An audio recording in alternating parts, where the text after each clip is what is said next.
Hey, I've got an amazing movie script for you. So hear me out here, all right? So let's say in a future galaxy far, far away, schools are closed, all the gyms are closed, the beaches, the metro parks, restaurants, you can't go out to eat, everything's shut down. We got concert venues are closed. You can't even go to church. I mean, the house of God is closed, for crying out loud.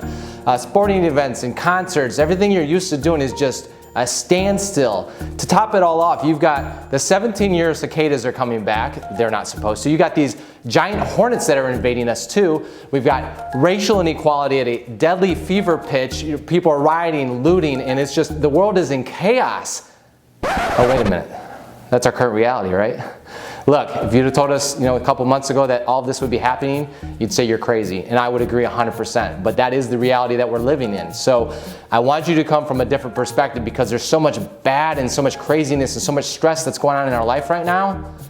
Let's flip the script, if you will. And let's think about, a lot of people are saying, well, I wish 2020 never happened, or can we just fast forward to 2021? And I would say right now that I think that's a mistake. Come from a different perspective, and the best summary of that perspective I've seen recently is a poem written by Leslie Dwight. And it goes, what if 2020 isn't canceled? What if 2020 is the year we've been waiting for? A year of uncomfortable, so painful, so scary, so raw that it finally forces us to grow. A year that screams so loud, finally awakening us from our ignorant slumber. A year that we finally accept a need for change. Declare change, work for change, become the change. A year we finally band together. Instead of pushing each other far apart, 2020 isn't canceled, but rather the most important year of them all.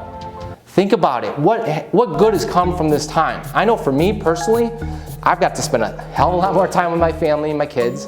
We're going on bike rides, we're going on walks. We're having family dinners, whereas typically it's always running around, volleyball, social things, business, everything else. We're having conversations. We're connecting. I've connected with family members and friends that I haven't talked to in years.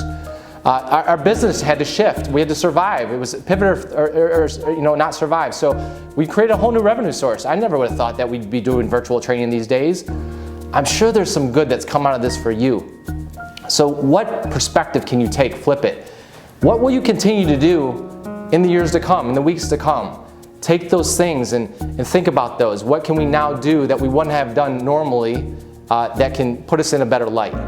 I would ask you to think about that from that perspective. Look, Winston Churchill said, never let a good crisis go to waste. And one of my favorite quotes from Gandhi is, be the change you wish to see in the world. What change can you make? What change can I make? I know, look, I'm one person, you're one person, but collectively as a whole, we can make a compound effect in this world and make a dent, make something different happen, right? So what can you change? What are you going to carry forward? The good that's come out of all of this. If you got this via email, share it with me, reply. I'd love to hear it. If you're on social media, drop us a comment. Because at the end of the day, you might just inspire somebody else to change as well.